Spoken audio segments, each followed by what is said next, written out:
Good morning from Chatakpur. গতকাল রাত্রিরে যা ওয়েদার ছিল তোমাদেরকে তো এক ঝলক দেখিয়েছিলাম। আজকে সকালেও দেখো এখনো ঘাসের মধ্যে বরফ পড়ে রয়েছে। এই দেখো ঘাসের মধ্যে পুরো বরফ পড়ে রয়েছে। এই হচ্ছে এখানের পরিস্থিতি। ওপর দিকে আরটু ছিল, আরটু সকালের দিকেও মোটামুটি আমরা দেখতে পাচ্ছিলাম বরফ এখানে রয়েছে। প্রায় গতকাল রাত্রিরে 1 ডিগ্রি কিংবা 0 ডিগ্রি এরকমই অল্টার হচ্ছিল। প্রচণ্ড ঠান্ডা ছিল, মানে এমন ঠান্ডা লেগেছে জ্যাকেটটাও খুলতে পারিনি, এরকম ঠান্ডা লাগছিল। রাতেবেলা 2টো ব্ল্যাঙ্কেট নিয়ে ঘুমিয়ে পড়েছি। তো এখন সকাল হয়ে গেছে 8টা। তো আজকে আমাদেরকে আবার অন্য একটা লোকেশনে ভিজিট করতে যেতে হবে। চলো তাহলে লাগেজ রেডি করি। দেখো এখানেও বরফ পড়ে, এই জায়গাটা পুরো লাইন দিয়ে একটা বরফের দাগ হয়ে রয়েছে। ফাইনালি রেডি হয়ে গেছি। আজ হচ্ছে 26 জানুয়ারি। সেই মতো আমাদের কিছু আলাদা অ্যাক্টিভিটিস করার প্রোগ্রাম রয়েছে। আর এই দেখো সবাই নিচে রেডি হয়ে গেছে, সবাই সবার বাইক লাইন আপ করছে। চলো আমরাও যাই। আমার অলরেডি সমস্ত লাগেজ গোছানো হয়ে গেছে, আমি অলরেডি বাইকে সেট করে নিয়েছি। আর যেটা আমার মেন লাগেজ সেটা গতকাল থেকে এই অল্টোতেই রয়েছে, কারণ আমার মনে হলো একটু আমার সুবিধা হবে, আমি এনজয় করতে পারবো বেশি। তো এই হচ্ছে ব্যাপার। অল্টোও খুব সুন্দর দৌড়াচ্ছে। Good morning. Good morning. বাউন্ডুলে সেই পুরনো স্টিকার দাও এখানে। এই ছিল আমাদের হোমস্টে লাস্ট নাইটের জন্য। চরম আনন্দ করেছি আমরা লাস্ট নাইট, আজও করব নতুন লোকেশনে। তো চলো বেরিয়ে পড়ি, সামনে আমাদের জন্য ওয়েট করছে। যেহেতু আমি টেল করছি তাই সবার শেষে আমাকে যেতে হবে। চলো, জয় বজরংবলী, জয় শ্রী মহাকাল। চলো এগিয়ে পড়ি।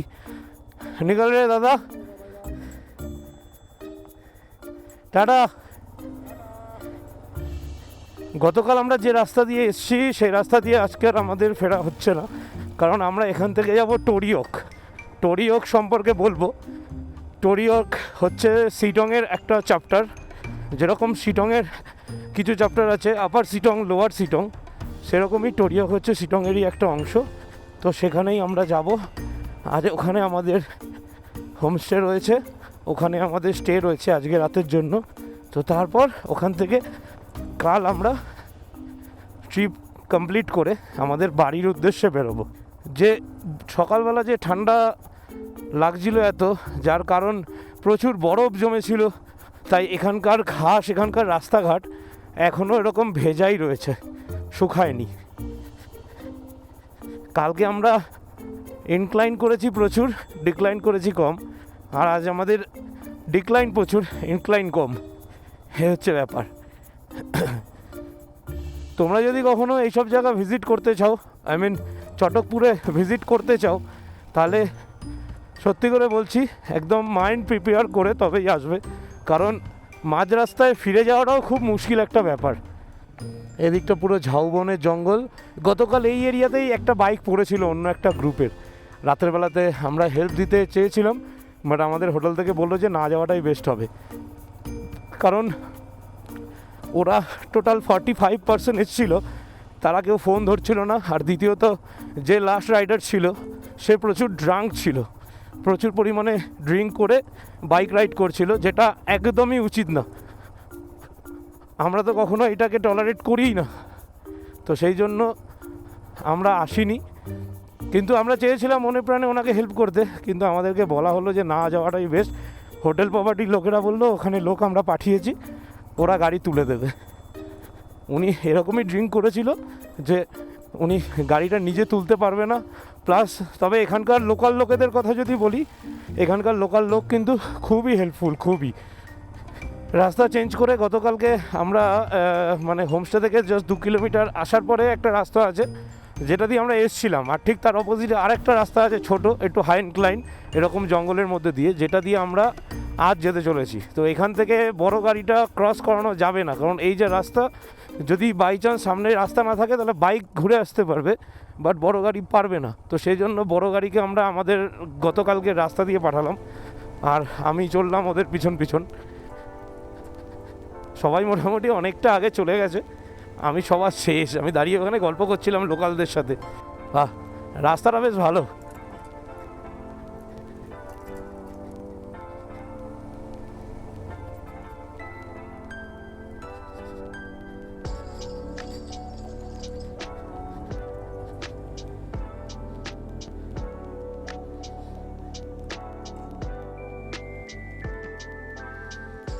ওখানে মনে হয় জঙ্গল টঙ্গল আছে, যার জন্য মনে হয় একটু সময় নিচ্ছে ওরা। প্রায় 12 কিলোমিটার আমি এইভাবেই চলেছি। এরকম ঘন পাইন বনের জঙ্গল, আর জঙ্গলের মাঝে মাঝে কিছু লোকালিটি রয়েছে। আর সত্যি ওখানকার লোক অনেক ভালো, আমাকে দাঁড় করিয়ে আমার সাথে ছবি তুলছে, কথা জিজ্ঞেস করছে কোথায় ছিলাম, কোথায় যাচ্ছি, কোথায় থাকি, তো জিজ্ঞেস করলো, ছবি টবি তুললো। তারপরে আবার বেরোলাম। অ্যাকচুয়ালি আমি ইচ্ছা করে লেট করছি, কারণ একটা এত বড় গ্রুপ সবাই বিভিন্নভাবে চালাচ্ছে গাড়িটা। তো ব্যাপার হচ্ছে কি যে মানে একদম ক্লোজলি থাকলে মোমেন্টাম নিতে খুব প্রবলেম হচ্ছে। তো ইচ্ছা করে আমি ওই জন্য একটু পিছনে রয়েছি, যাতে স্মুথ আমি চালাতে পারি।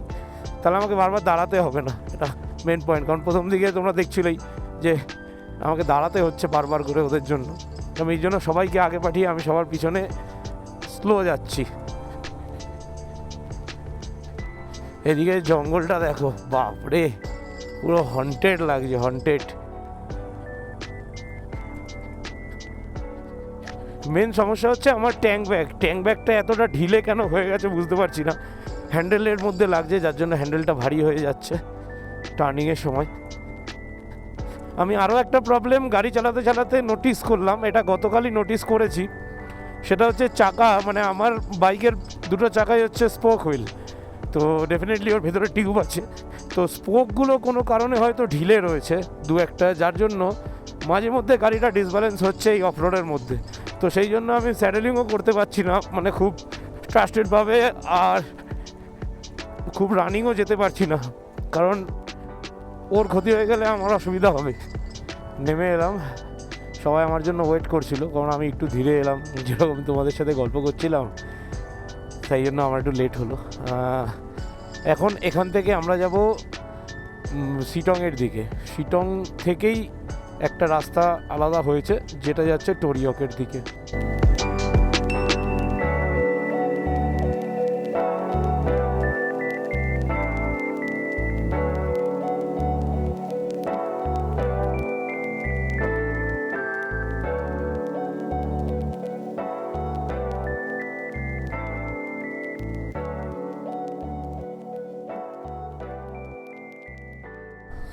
দেখো বিউটিটা দেখো, কেন বাইক নিয়ে আমরা পাহাড়ে আসতে চাই, খালি সেই কারণটা দেখো।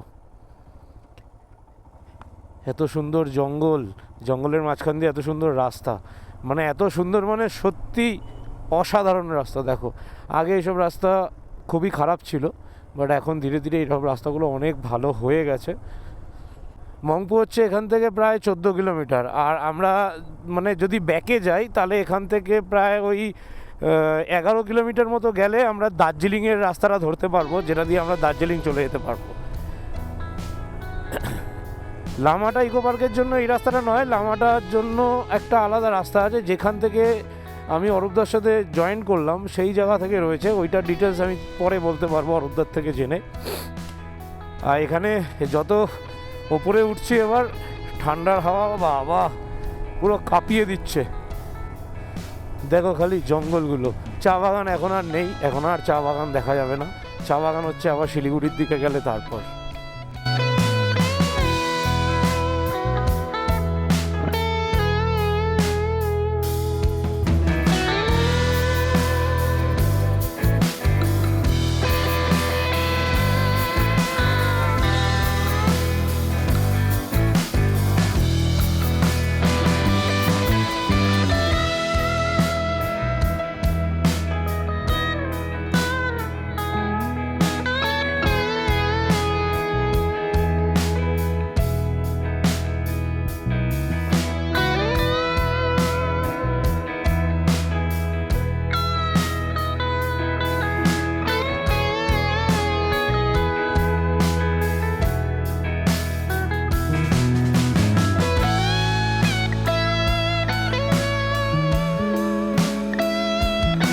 বজরংবলী বাইকের উপরে এসে বসেছিল এই জায়গায়, জাস্ট মানে ক্লিপটা নেওয়ার আগেই আবার নেমে চলে গেছে। পুরো ফ্যামিলি নিয়ে রয়েছে। আমরা এই লোকেশানে একটুখানি ফটোশ্যুট করলাম। তো চলো এগিয়ে যাই, সবাই এগিয়ে গেছে, চলো উঠে পড়ো, স্টার্ট। এরকম এই রাস্তার মধ্যে এরকম জঙ্গলের মাঝে মাঝে, পাহাড়ের রাস্তার মাঝে মাঝে কিছু এরকম ছোটো ছোটো লোকেশান আছে, খুব দুর্দান্ত লাগে। এখানে জাস্ট যদি 5 মিনিট দাঁড়িয়ে যাও না, সত্যি বলছি মনটা না মনে হবে যেন স্বর্গে দাঁড়িয়ে রয়েছে। এই জলের একটা সুন্দর ঝর্ণার জলের যে সাউন্ড, আর তার সাথে এই যে এত সুন্দর ঠান্ডা, এত সুন্দর ন্যাচারাল বিউটি কোথাও পাবে না, কোথাও পাবে না। গাড়িগুলো আগে থেকে হর্ন দেয় না, যখন সামনে চলে আসে তখন এসে হর্ন দেয়। হ্যাঁ সত্যি মাইরি।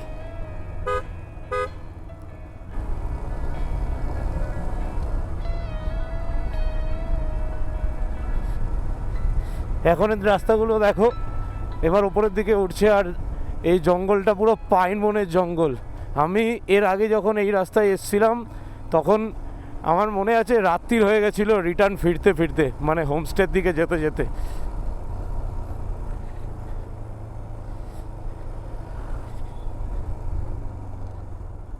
এখানে একটা ছোট ভিউ পয়েন্ট রয়েছে, এখানে অনেকে দাঁড়ায়। তো যেহেতু আমাদের সবাই চলে গেছে তাই আমরা দাঁড়ালাম না, আমরাও বেরিয়ে যাচ্ছি। এই পিছনে আমার জন্য অনেকে দাঁড়িয়েছিল, তো সবাইকে নিয়ে আবার চলো এগিয়ে চলেছি। এবার এই ওপরে পরপর অনেক হোমস্টে আছে, অনেক বড় বড় হোমস্টে, চারিদিকে ফুলের গাছ লাগিয়ে ভরিয়ে রেখেছে। আর আমাদের যে হোমস্টে সেটা হচ্ছে শিটংয়ের টোরিওক, যেটা মোটামুটি 11 কিলোমিটার ডিস্টেন্স, মানে এখন হচ্ছে 50, আমি 51ই ধরলাম, মানে আমাদেরকে 62 কিলোমিটার যেতে হবে। 62 না, সরি 11 কিলোমিটার যেতে হবে, মানে 62তে গিয়ে কমপ্লিট হবে। তো চলো এগিয়ে যাই। গাড়িটা কি সুন্দর লাগছে, এটা ফোর্সের গাড়ি, দুটা দেখো, খুব বড় সড়ো একটা ভিউ, ও ধারণার বাইরে, মারাত্মক লাগছে, আর সেরকম লেভেলের ঠান্ডা।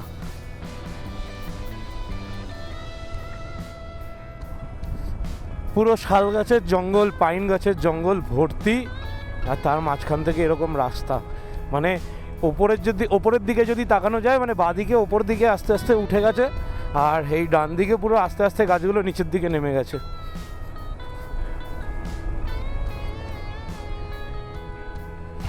এই রাস্তাটা মাংপুর দিকে চলে যাচ্ছে 3 কিলোমিটার নিচে, আর আমাদেরকে যেতে হবে এই ওপরে ডান দিকে।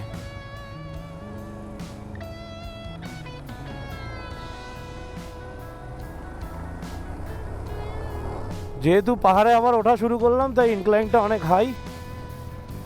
এই রাস্তাটা আমি জানি না কেমন, কারণ আমি শিটং এর আগে যখন এসেছিলাম ফেরার সময় একটা চরম লেভেলের অফরোড রাস্তা আর হাই ইনক্লাইন রাস্তা দিয়ে আমি নিচে নেমেছিলাম। এই পাইন বনের জঙ্গল, আমরা এই জঙ্গলেই দাঁড়িয়েছিলাম কিছুক্ষণের জন্য, আমরা একটু ভিডিও করলাম, ফটোশ্যুট করলাম, তারপরে আবার এগিয়ে যাই, কারণ সবাইকে ক্রস করিয়ে দিয়েছি আর আমরা 3 জনই রয়েছি।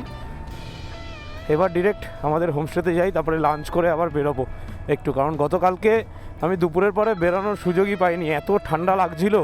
আর সত্যি শিটংয়ের থেকে চটকপুর অনেকটা ওপরে, তো যার জন্য ঠান্ডা এতদিন পরে এরকম একটা ঠান্ডা পেয়েছি। আর সত্যি যা কালকে রাতে ওটাও আনএক্সপেক্টেড ছিল যে বরফ পড়বে, বুঝতেও পারিনি ব্যাপারটা এতটা সাংঘাতিক হতে চলেছে। তো এখান থেকে মোটামুটি আমাদেরকে 9 কিলোমিটার রান করতে হবে আমাদের হোমস্টেতে পৌঁছানোর জন্য। তো আমার ফোনে নেটওয়ার্ক নেই, যার জন্য আমি সামনের ভাইকে বলে দিলাম ওর ম্যাপটা অন করে নিতে এক্স্যাক্ট লোকেশানে পৌঁছানোর জন্য। আর রাস্তার অবস্থা এখন অনেক ভালো, এই মাঝে মধ্যে একটু ছোটোখাটো ভাঙাচোরা এরিয়া রয়েছে। দেখো নিচের ভিউটা, বাবা এখনও কুয়াশা কাটেনি, বেলা বাজে 2টো।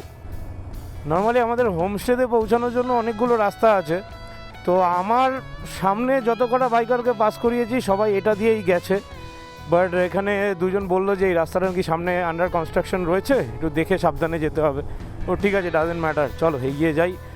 আর এই দেখো এখানে কত ছোটো ছোটো হোমস্টে রয়েছে, তোমরা চাইলে এখানেও থাকতে পারো একদিন। পাহাড়ে মেন ঘোরার মজা হচ্ছে পুরো দিন গাড়ি নিয়ে ঘোরো কিংবা বাইক নিয়ে ঘোরো, সন্ধ্যের পরে হোমস্টেতে চলে যাও, ওখানে বনফায়ার বারবিকিউ এগুলো নিয়ে এনজয় করো। এটাই এখানকার পরিবেশ। গিয়ারে না, ব্রেক করিস না।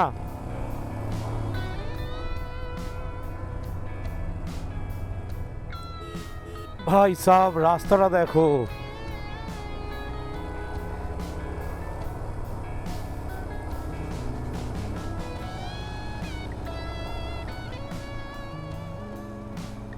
ভাই প্রথমে রাস্তা, তারপরে ভিউটা দেখো, কেমন নজারা হে। এটাই তো চাইছিলাম। কি ভিউ রে ভাই। না দাঁড়াবো না, চল ওঠ। ম্যাপ অন আছে তো, চল চল।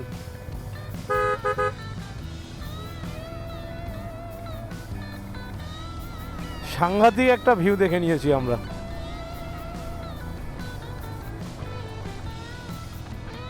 অরূপদা ডিসাইড করেছিল যে আজকে আর কাউকে অফরোড করাবে না চটকপুর থেকে নামার পরে, বাট আমরা রাস্তা এইভাবে গুলিয়েছি যার জন্য মানে ম্যাপ সবাইকে একই লোকেশনেই পাঠাবে, বাট বিভিন্ন আলাদা আলাদা রাস্তা দিয়ে। তো যার জন্য অরূপদারা যোগীঘাটে ওয়েট করছিল আমার জন্য, বাট আমি অরূপদাকে বলে দিলাম যে দাদা আমরা একটা ছোট রাস্তা দিয়ে উঠে গেছি, তো আমরা ডিরেক্ট হোমস্টেতেই চলে যাচ্ছি। এই রাস্তাটা আমাদেরকে বলে দিয়েছিল ওঠার সময় যে এই রাস্তাটা আন্ডার কনস্ট্রাকশন আছে, আস্তে আস্তে যাও পৌঁছে যাবে। বাট এটার থেকে আরও এক্সট্রিম লেভেলের অফরোড গতকালকে আমরা করে এসেছি, তাই এটা আমাদের গায়ে লাগছে না সেইভাবে। ভাই সব রাস্তা দেখো, রাস্তা।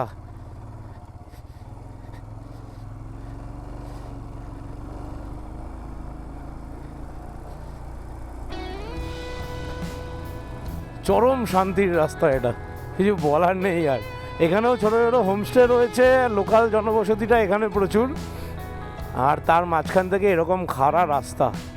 সত্যি অরূপদা ঠিক করেছে যে সবাই মিলে এই রাস্তা দিয়ে আসার পরিকল্পনা করেনি, আমাদেরও পরিকল্পনা ছিল না। আমরা ম্যাপের ভরসায় চলছিলাম, আমাদেরকে এই রাস্তায় পৌঁছিয়ে দিয়েছে। প্রায় 6 থেকে 7 কিলোমিটার অফরোড করলাম গতকালকের থেকেও খারাপ রাস্তায় আমরা উঠলাম, আর তার সাথে একটা ওয়াটারফলসও ক্রস করলাম। আশা করিনি এগুলো, সত্যি আশা করিনি।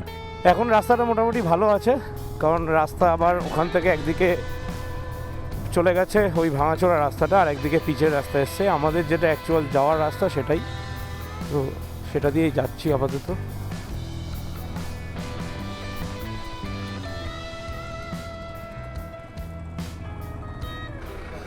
তো ফাইনালি আমরা চলে এসেছি আমাদের সিটংয়ের যে লোকেশন টোরিয়ক। এটা হচ্ছে টোটালি অফবিট এরিয়া, চারিদিকেই মোটামুটি গাছপালা জঙ্গল দিয়ে ঘেরা। কিছু অল্প হোমস্টে রয়েছে সামনে, যেগুলোর মধ্যে আমাদেরকে একটা হোমস্টের মধ্যে অ্যাকোমোডেশন দেওয়া সম্ভব হয়নি, কারণ এতগুলো লোক। তো আমাদের দুটো হোমস্টে নিতে হয়েছে। তো এইখানে এটা হচ্ছে আমাদের একটা হোমস্টে, এখানে আমাদের টোটাল 5খানা রুম আছে, আর বাকি ওখানে রুম রয়েছে। ওই বাড়িতে, এই বাড়িটা অরূপদা এর আগেও এসেছিলো, তাই অরূপদা এই বাড়িটা রেখেছে। তো আমরা ওখানে গেলাম না, আমরা আমাদের কিছু গ্রুপ যারা আমরা এই বাড়িটাতে থাকবো। এখানে আমার বাইক চলে এসছে, এই সমস্ত এগুলো আমাদেরই বাইক, কিছু বাইক ওই ভিতরে রয়েছে। তো রুমটা দেখাচ্ছি ওপরে গিয়ে পরে। তো চলো, এখানে পাচ্ছিলাম ব্ল্যাক কফি, তো অনেকক্ষণ হয়ে গেছে খাইনি, মানে আজকে সকালে ব্ল্যাক কফি পাইনি আমি, একটা লিকার চায়ের উপর বেস করে চলছে। তো অলরেডি এখন সময় হয়ে গেছে 3:15, আর এদিকে লাঞ্চের জন্য সমস্ত কিছু রেডি হয়ে গেছে। এখানে সবাই লাঞ্চ করবে একটু পর থেকে, তো তার আগে হালকা করে একটা ব্ল্যাক কফি খেয়ে নিই, তারপর একটু পরে লাঞ্চ করব। কারণ আমার লাগেজ গাড়িতে নেই, আমার লাগেজ রয়েছে অল্টোতে। তো অল্টোটা এখনও অবধি আসেনি, রাস্তা অনেকগুলো রাস্তা, যেহেতু ওরা অন্য রাস্তা দিয়ে আসছে, তো ওরা এলে চেঞ্জ করব, তারপর লাঞ্চে যাবো। তো চলো ওপরে যাই, তারপর দেখাচ্ছি। তার আগে চলো কফিটা খেয়ে নিই। হয়ে গেছে কফি?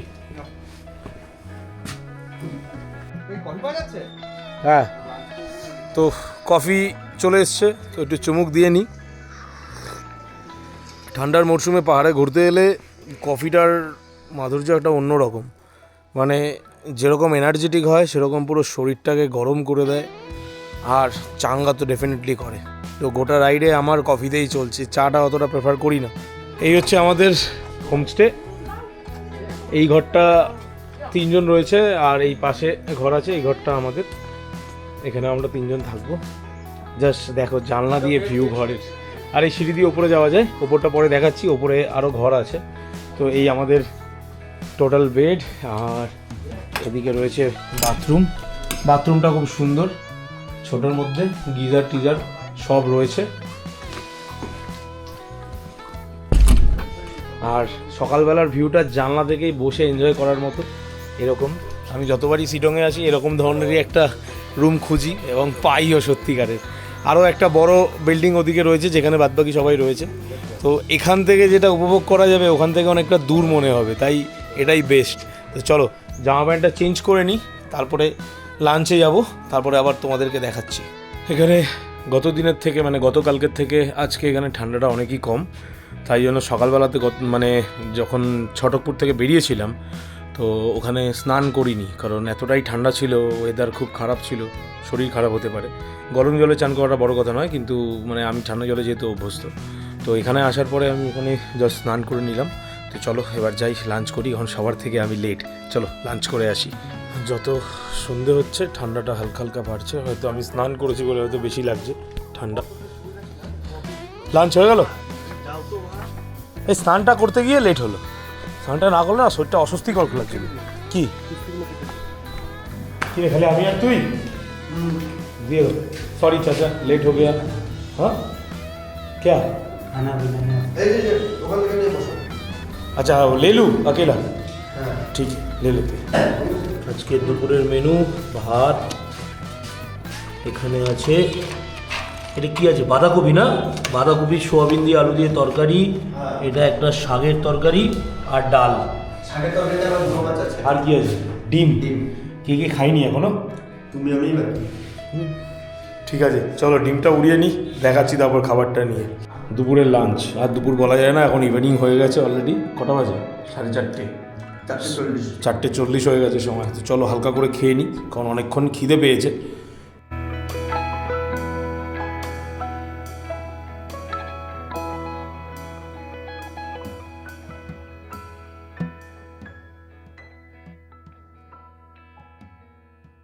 আমাদের মধ্যে এরকমই পুরকি যে আমরা লাঞ্চ করার পরে বেরিয়ে পড়েছি।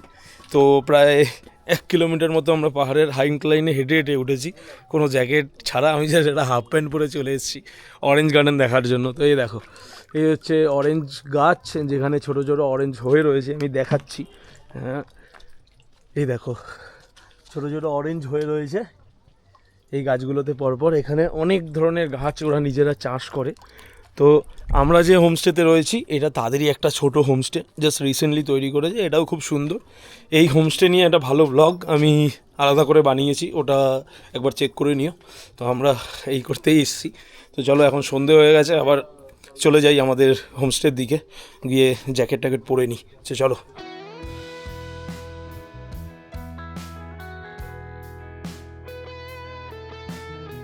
সন্ধ্যায় ছিল আমাদের জন্য বনফায়ার এবং চিকেন বারবিকিউ, আর তার সাথে ছিল অরূপদার গলায় সুন্দর কিছু গান। সব মিলিয়ে ব্যাপারটা ছিল এক কথায় দারুণ।